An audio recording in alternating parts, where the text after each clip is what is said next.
만약 세상이 무너진다면 여러분은 어디로 가시겠습니까? 이 질문은 단순한 호기심이 아닙니다. 인류 역사가 시작된 이래 수많은 사람들이 실제로 마주했고 피할 수 없이 답을 찾아야 했던 절박한 물음입니다. 전쟁이 터지고 재앙이 덮치고 사회 질서가 와해될 때 사람들은 본능적으로 도시를 등지고 깊은 산속으로 외딴 섬으로 누구도 찾지 않을 것 같은 은신처로 향했습니다. 조선 시대 사람들은 그런 장소에 이름을 붙였습니다. 십승지, 10번 이기는 땅이라고 불렀죠. 하지만 오늘 우리가 파헤쳐볼 이야기는 지도에 표시된 그 지명 자체에 관한 것이 아닙니다. 우리는 그 이름 뒤에 숨겨진 훨씬 더 강력하고 보편적인 힘에 대해 이야기해보려 합니다. 사람을 그곳으로 이끈 것은 과연 땅의 지형일까요? 아니면 그 땅을 십승지라고 부르기로 한 사람들의 마음속에 피어난 무엇일까요? 지금부터 약 20분 동안 우리는 이 질문을 중심으로 역사의 층층을 하나씩 걷어내고 인간이 위기에 처했을 때 반복적으로 보이는 한 패턴, 그리고 그 패턴의 정수인 영적인 십승지의 비밀을 따라가 보겠습니다. 시간을 거슬러 조선 후기로 돌아가 봅시다. 임진왜란의 상처가 아물지도 않았고 뒤이은 병자호란, 그리고 끝없는 당쟁과 기근이 사회 전반을 피폐하게 만든 시대였습니다. 백성들의 일상은 불안 그 자체였죠. 언제 전란이 다시 발발할지, 언제 굶주림이 닥칠지 알 수 없었습니다. 이런 절체절명의 상황에서 사람들의 머릿속에는 자연스럽게 한 생각이 스멀스멀 기어올랐습니다. 도대체 어디가 안전한가? 여기서 중요한 건 당시 사람들이 찾은 답이 단순히 지리적으로 난공불락한 고대만 머물지 않았다는 점입니다. 물론 지형은 기본이었죠. 백두대간의 깊은 골짜기, 산으로 둘러싸인 분지, 접근이 어려운 고개 너머의 평지. 이런 곳들이 십승지 후보로 거론되었습니다. 제천, 단양, 문경, 무주 같은 지역이 대표적이었어요. 이곳들은 외부의 침입자가 쉽사리 들어오기 어렵고 계곡물을 통해 물을 공급받을 수 있으며 좁은 평야나 산간밭으로 생계를 이어갈 수 있는 조건을 갖추고 있었습니다. 하지만 정말 흥미로운 지점은 여기서부터입니다. 같은 조건의 땅이 여러 곳 있더라도 사람들이 특정 장소를 십승지라고 점지하고 믿기 시작하는 순간 그 장소는 물리적 공간을 넘어서는 어떤 것이 되기 시작했습니다. 그것은 일종의 집단적 심리적 계약이었습니다. 우리가 그곳으로 가면 살아남을 수 있다. 이 간단한 믿음이 형성되는 순간 십승지는 더 이상 단순한 토지가 아니라 희망의 보루로 변모한 거죠. 이 희망은 구체적인 행동을 낳았습니다. 가족을 이끌고 산길을 오르는 이주, 새로운 마을을 세우는 공동체 건설, 외부와의 교류를 최소화한 자급자족의 삶의 방식. 이 모든 것은 우리는 살아남을 수 있다는 믿음이 없었다면 결코 시도되지 않았을 험난한 도전이었습니다. 여기서 우리는 십승지의 두 번째 얼굴, 영적인 공간으로서의 면모를 마주하게 됩니다. 영적이라는 표현이 다소 추상적으로 느껴질 수 있지만 그 실체는 매우 구체적입니다. 그것은 공동의 신념이 만들어내는 정신적인 주거지이자 불안을 이겨내는 심리적 방어막입니다. 전란과 혼란 속에서 사람들이 가장 먼저 잃는 것은 사실 물리적 안정감 이전의 미래에 대한 믿음입니다. 세상이 더 이상 나를 보호해주지 않을 것 같다는 절망감, 모든 것이 통제불능으로 흘러갈 것 같은 무력감이죠. 십승지 신화는 바로 이 무너진 믿음을 대체하는 정신적 지주 역할을 했습니다. 저곳은 특별하다. 저곳만큼은 안전할 것이다. 라는 생각이 개개인의 마음속에 자리 잡으면 그들은 두려움에 굴복하지 않고 행동할 용기를 얻었습니다. 즉, 십승지의 힘은 땅 자체의 기운이 아니라 그 땅을 향한 사람들의 확고한 믿음에서 비롯된 것이었습니다. 이 현상은 조선에만 국한된 것이 결코 아닙니다.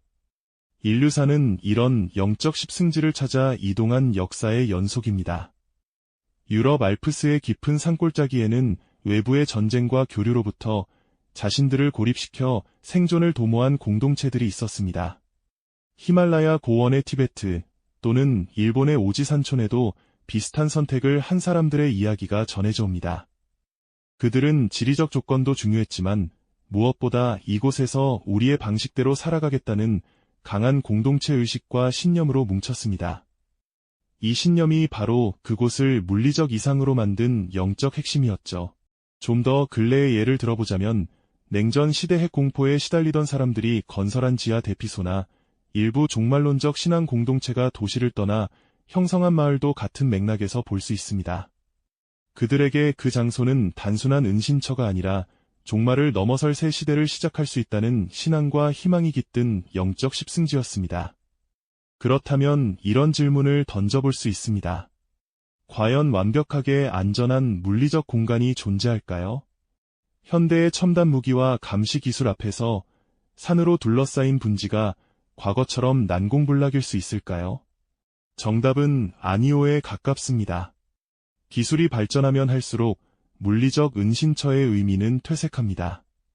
하지만 역설적이게도 인간의 영적 십승지를 찾고자 하는 욕망은 오히려 더 다양하고 강력한 형태로 진화하고 있습니다. 도시를 떠나 전원으로 이주하여 자급자족 생활을 꿈꾸는 사람들, 디지털 노마드가 되어 특정 장소에 얽매이지 않는 삶을 선택하는 사람들, 아니면 오프라인보다는 자신이 속한 온라인 커뮤니티를 정신적 안식처로 삼는 사람들까지. 현대인들이 찾는 십승지는 더 이상 지도에 고정된 점이 아닙니다.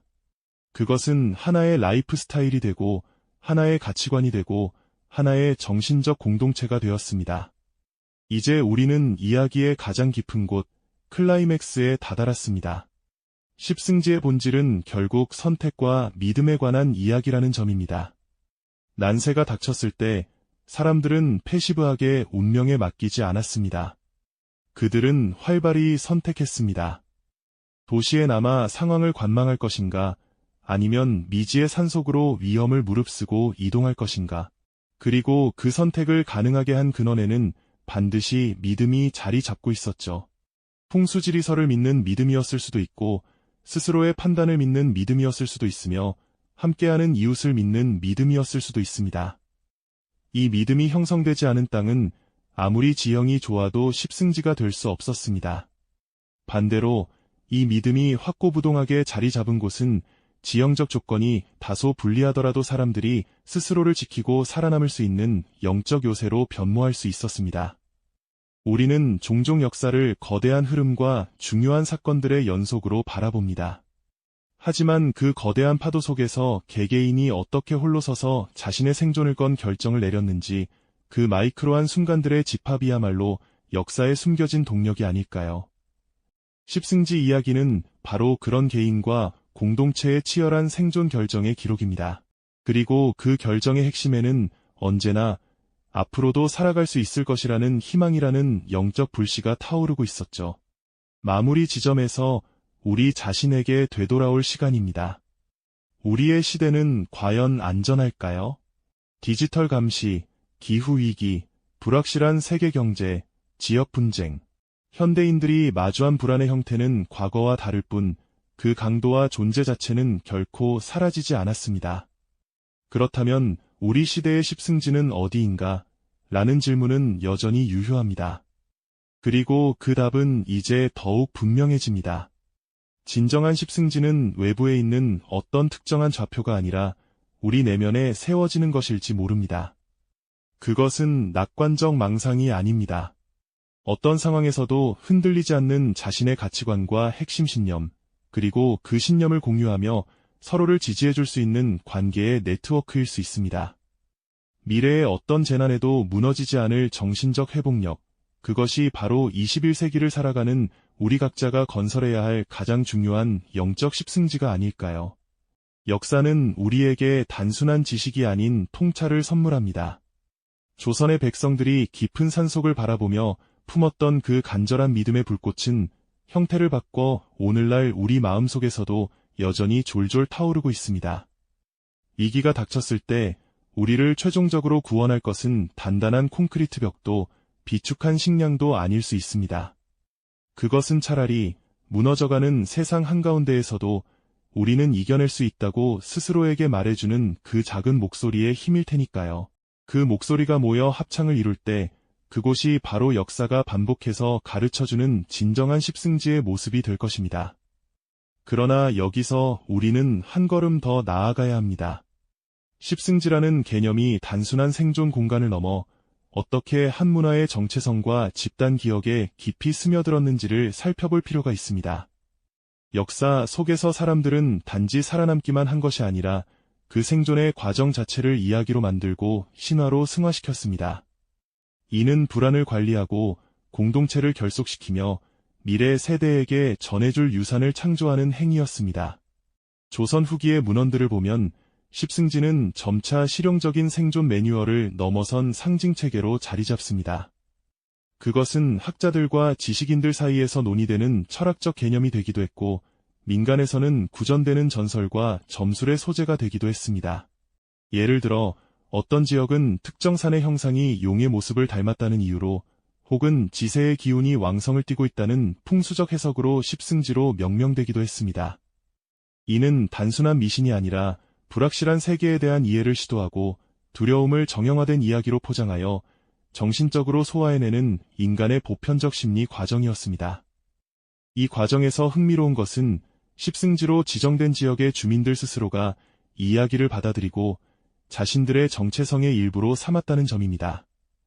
우리 땅은 난리를 피할 수 있는 복된 땅이다라는 믿음은 이기 시에는 위안이 되었고 평화로운 시기에는 자긍심과 공동체 유대감의 원천이 되었을 것입니다.